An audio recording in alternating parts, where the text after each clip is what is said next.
Hello, and welcome to this short presentation on how to submit your best practices for in-person music education and performing arts activities to the U.S. Department of Education Clearinghouse.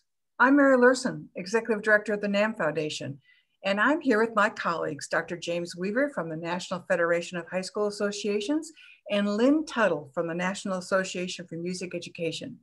We will provide step-by-step instructions along with the submission template for sharing your best practices for in-person music and performing arts activities to mitigate risk as our students return to school. Lynn? Thanks, Mary. Welcome, everyone, and thanks for joining us today. My name is Lynn Tuttle, and I serve as the Director of Public Policy Research and Professional Development at the National Association for Music Education.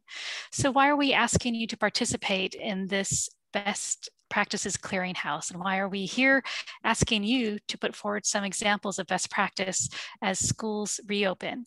Well, when President Biden came into office, within his first several days on the job, he issued an executive order to the U.S. Department of Education to partner with the U.S. Department of Health and Human Services to come up with best practices and guidance to help schools safely reopen.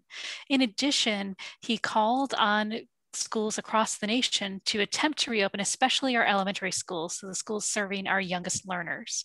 And the intent behind the Clearinghouse is to bring forward the best practices that we know across the country of how to be in school as safely as possible, and in our case, create the safest environment possible for making music education. So music can be part of what goes on in the daily instruction of our reopened schools. And we know the best way to do that is to work with you, our colleagues in the music education field, to find out what you have been doing as your schools have been opened or have reopened this school year, so that you can share out your best strategies and actions and ideas, not only with the U.S. Department of Education through this clearinghouse, but with your colleagues across the nation as they look and use these best practices as resources as they reopen their schools. Thanks, Lynn. So in summary, the Clearinghouse is a way for the U.S. Department of Education to collect real-life examples of back-to-school practices for pre-K through college classrooms that will be available to teachers and administrators as they plan to return in-person learning. The Department of Education has listed some specific topics, and yours must fall into one of these categories, and we'll review these with you next. And it's important that as you're describing these mitigations, that you're concerned about the use of language. We use the terms risk management and mitigating risk, and we want to avoid terms such as 100% effective and safe. So the department has advised us that they want information that help understand about safer and healthier environments, providing support to students. And how does your music program support student learning, especially as they're coming back to campus, and also students that continue to learn virtually? Examples include the risk management mitigation concerning the aerosol study and playing musical instruments and singing, bell covers, puppy pads for spit valves, physical distancing, airflow and air exchange, shorter class times and rehearsal, smaller ensembles, as well the vital role that music and the arts play for the social and emotional well-being as students re-enter in-person learning. The department is also very interested in the well-being of teachers and faculty.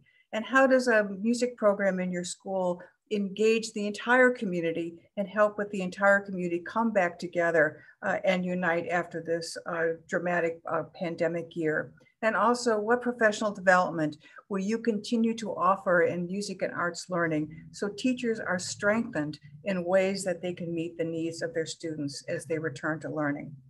We have to be clear that not all submissions will be selected to be part of the Clearinghouse, but it's very important that you submit clear and concise and informative information. And to help you, we've provided a template that you can use to prepare your submission.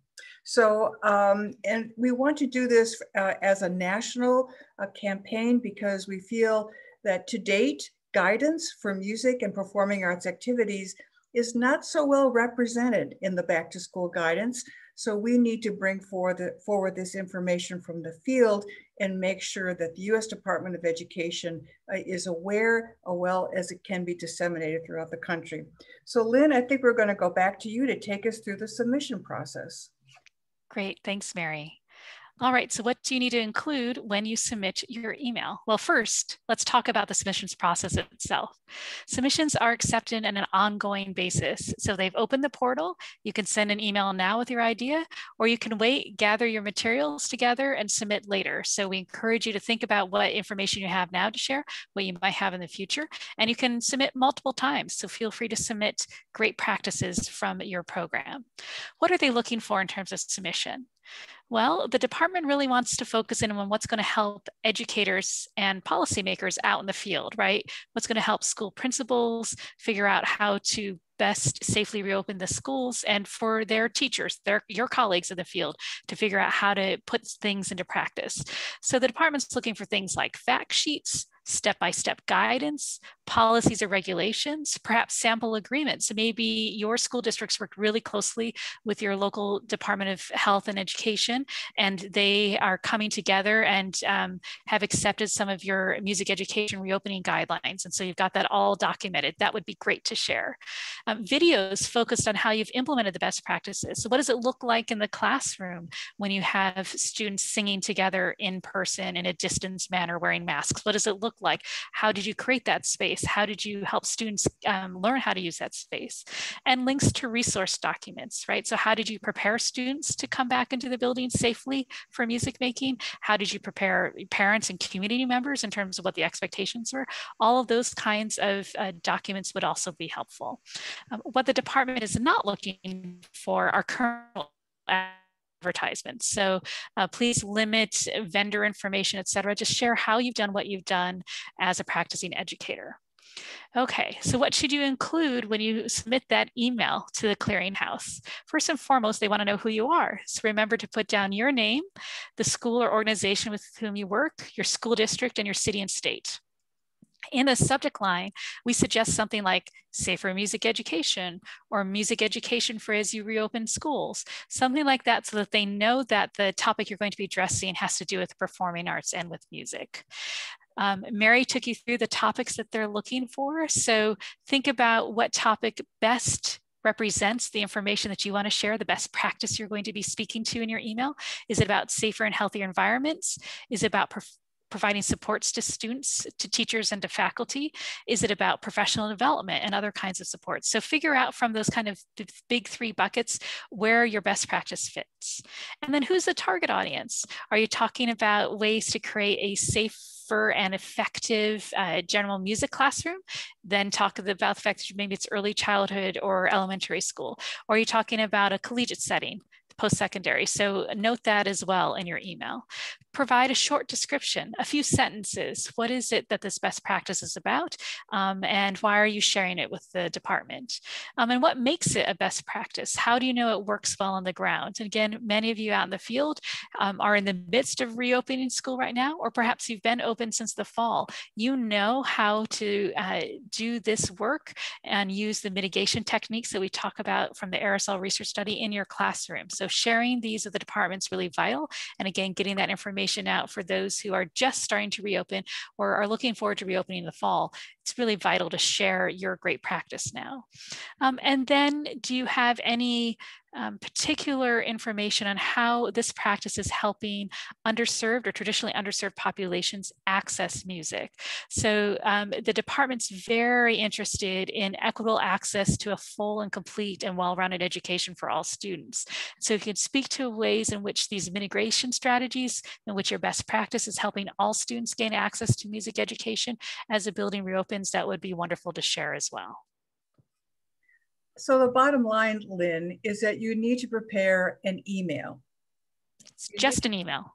It's an email, and we have the email address for you that will provide you. You prepare an email. There's not a portal or an upload. You can include hyperlinks in your email. You can maybe even attach some documents. We've not got any guidance that they won't be accepted. So James, tell us a little bit more from your perspective about this clearinghouse and what people should be thinking about as they submit. Great. Thanks, Mary and Lynn. Just as a reminder, I'm James Weaver. I'm the Director of Performing Arts for the National Federation of State High School Associations. And based on the information requested by the U.S. Department of Education, I'm going to share with some specific examples of resources that would be included in your submission that mitigate airflow and aerosol distribution based on the aerosol study conducted by Dr. Shelley Miller of the University of Colorado Boulder and Dr. Yelena Shrewbrink of the University of Maryland and their research teams. Good examples of this will be talking about sanitizing protocols. What do you do to disinfect your shared equipment to make sure people have clean hands as they walk into the room? What do you do for masking and bell covers? What do you do to mitigate the aerosols as far as the amount of time you're going to be placing into your rehearsals? And then also, what did you do that was the best practice in airflow? So for example, if you have great strategies on protocols on how to use the bell covers and how to use the performance masks, how to use singing while masked, that's what we really want to see. Also, if you have good ideas as far as how did you handle the 6 foot distancing, right? So how did you set up your classroom and make a 6 foot by 6 foot square around each student? How did you get them to have easy ways of accessing the room, both in and out, making sure that that flow continues to go within the room? What did you do to change your curriculum as far as getting the 30-minute time period down? Did you decide to do some music history, music theory, music appreciation at the beginning of your class, and then rehearse for the next 30 minutes, and then have the class leave and have an air change rate happen between the next them and the next class coming in? And then also when you looked at changes in the classroom environment, right? We know that outdoor air is best. Did you find some best practices of how to do things both indoors and outdoors that works in order to keep the air as clean as we can? Those are really the things we're looking at doing. And then also having an impact on a summary of the impact that this has had on your programs, right? We know that there's a wide variety of people who've been out there, from not being able to meet as a choir, not being able to do anything as a band, even people saying, well, I can't play an orchestra either because they're kind of lumped in there with the music. That's not true. We have lots of people who've been meeting as ensembles in the high school and middle school space. We also have a lot of people who've been doing music on a cart and having going into individual classrooms in the elementary setting. What does that look like? How do you get those instruments into students' hands? How do you get them engaged in learning music? We really want to see all of your best practices that you've been able to put into place using the mitigation strategies that have come from this really important international performing arts aerosol study. So be creative and show us what you've done to make sure that your students are having a reduced risk of participating in our programs.